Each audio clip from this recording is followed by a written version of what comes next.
Right, yes guys, welcome to today's video, the first one on the channel. I'm sure a lot of you will be new around here, so if you could subscribe to the channel, that would be appreciated. Thanks for all your questions on Instagram. If you don't follow my Instagram, it's Harvey_Steele. But yeah, let's get on with the video and get into your questions. Right, first question. Best advice from one of your coaches? Best advice, there's probably two bits of advice that really stick in my head. The first one is to control the controllables. Basically control what you can control. Things like your performance, your preparation, just yourself really, and getting places on time. Don't get obsessed with things that don't contribute to your progression as a player. So control the controllables, and what's the other one? Believe in your ability. That was it. Just trust your own ability. If you believe you have the ability, then don't let anybody tell you otherwise. Question 2. How did you keep a strong mindset? Well, it was tough, I'll tell you that. It can be difficult in a professional environment with all the things that go on day to day. And at times I didn't have a strong mindset. I'd like to think I've got a strong mindset now, but at times I didn't. But I guess the things that really stick with me are to be secure in yourself. Like I was saying about your ability, be secure in your ability, be secure in what you think, and be secure with your vision and your goal of where you want to get to.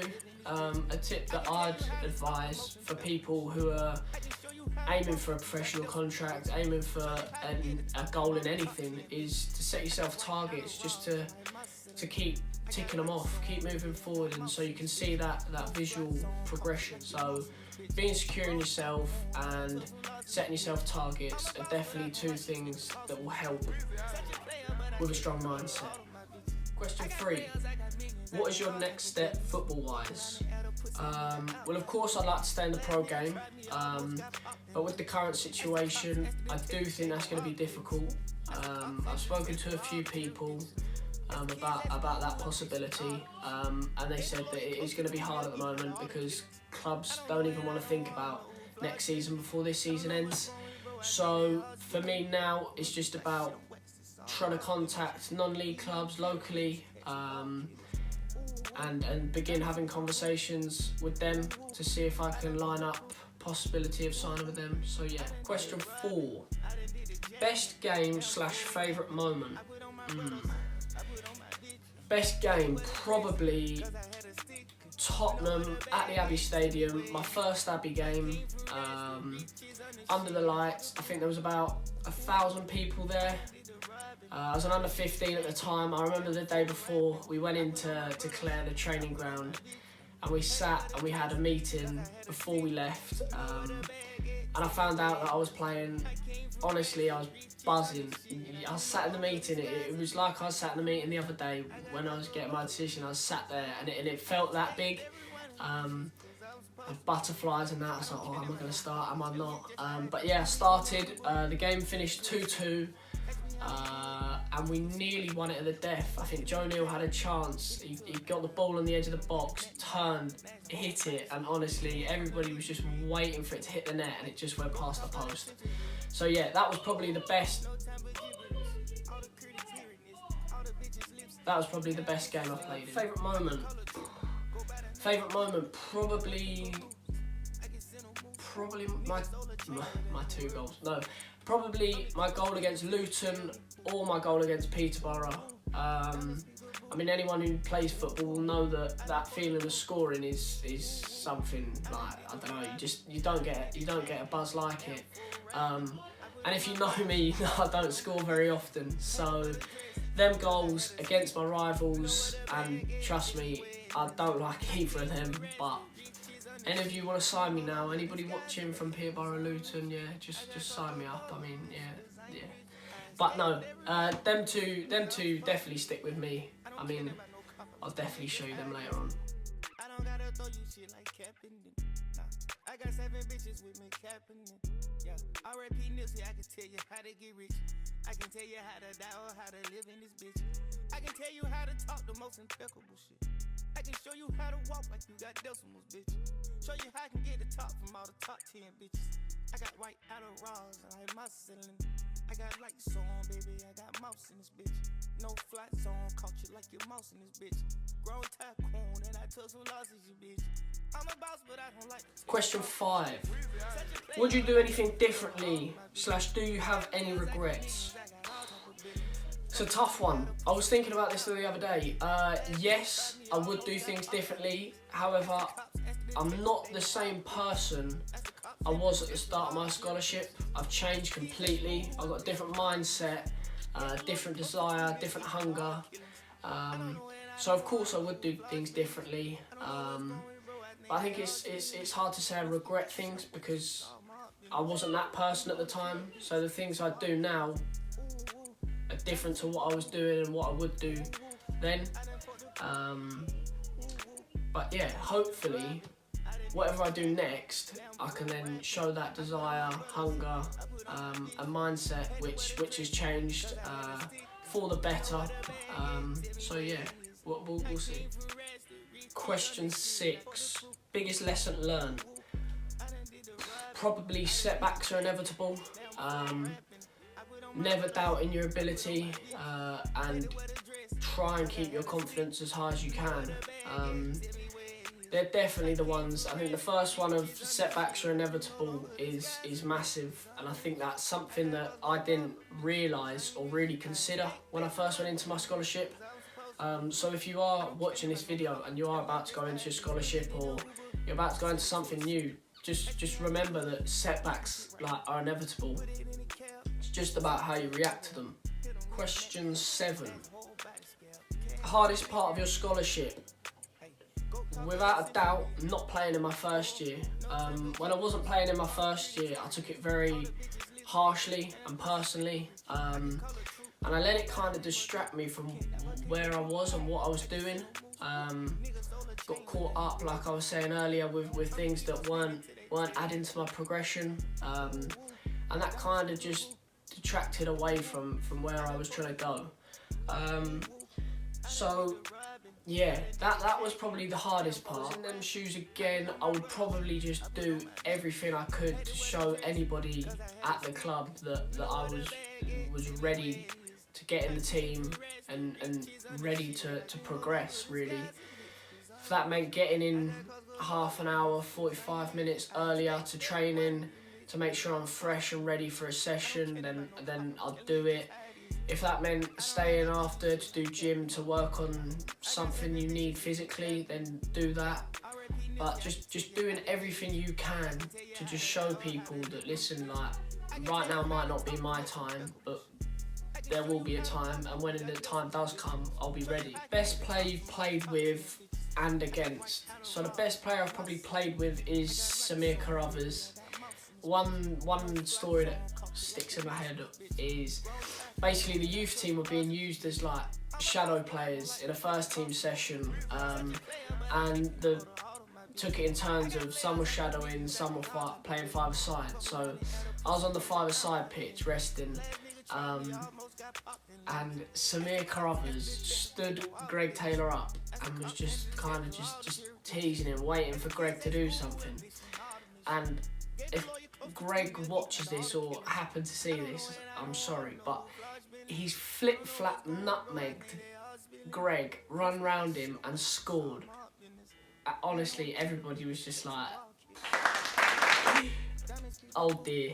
Greg was literally stood there let me go in.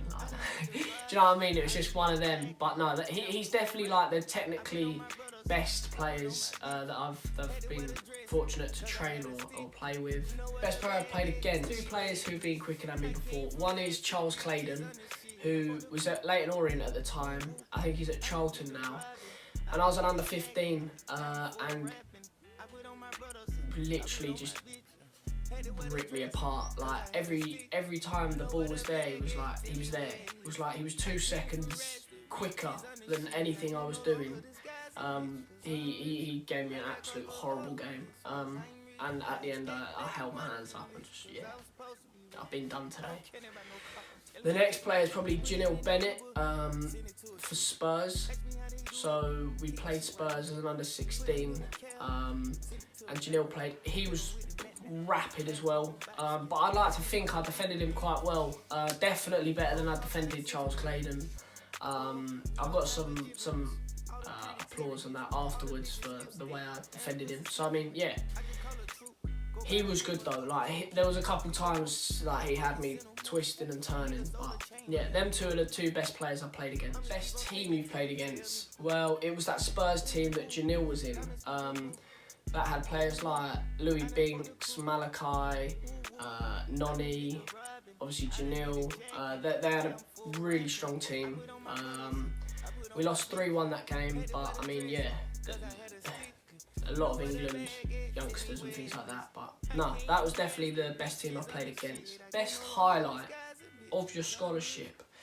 Best highlight was probably Bristol Rovers under-23s this season. So the story behind this one is we basically thought we were being entered into the Premier League Cup for the under-18s. Like we were all buzzing, like yes, get in there, Premier League Cup, win a couple rounds and we're in, because obviously we had to qualify.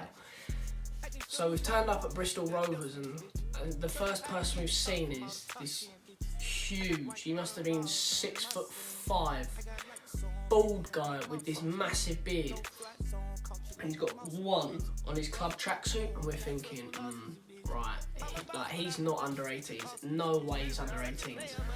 So we sat down for our talk before the game, and the academy manager Tom Pell, he's gone, lads, like I've messed up, like I've entered us into the wrong competition.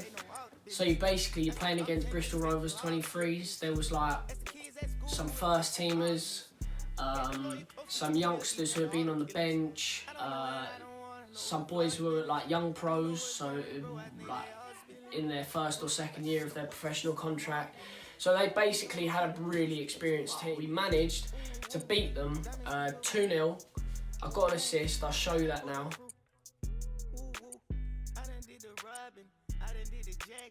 Now I'm full rapping. I put on my brothers, I put on my bitch. Had to wear the dress, cause I had a stick. You know what? Managed to beat them 2-0. And it was just like one of them days. It was like we weren't supposed to win. It was in their stadium. Yeah, it was just a real good day, really. Right, next question. What can you take away from your scholarship? Well, although like I've been released and things like that, which is obviously a massive negative, I think there is a few positives to take away from it. I mean, when one door closes, another one opens. So, I mean, I've got an interest for sports broadcasting and things like that. So, I mean, that could be an avenue that I go down. But along with that, I've made friends for life, memories for life, and I've just grown like as a person so much. Right, final question. Talk to us about your singing videos. So this one, I had a look at who asked me this one as well. Max Rigby. Thanks, mate. Basically, what he's talking about is when I went away with the under-18s as an under-16, I was basically, you got to do an initiation, you got to do a song, stand up in front of the group and sing a song. Well, basically that year I won it. Then the next year we went away, obviously as a first year, and I won it. And then this year when we went away, I mean, I wasn't even allowed to be in competition because it'd just be boring to win it 3 years in a row. But I'm not showing anyone, I'm not singing for anyone. Nope, not being done. But that's what he's on about. Oh, go on then.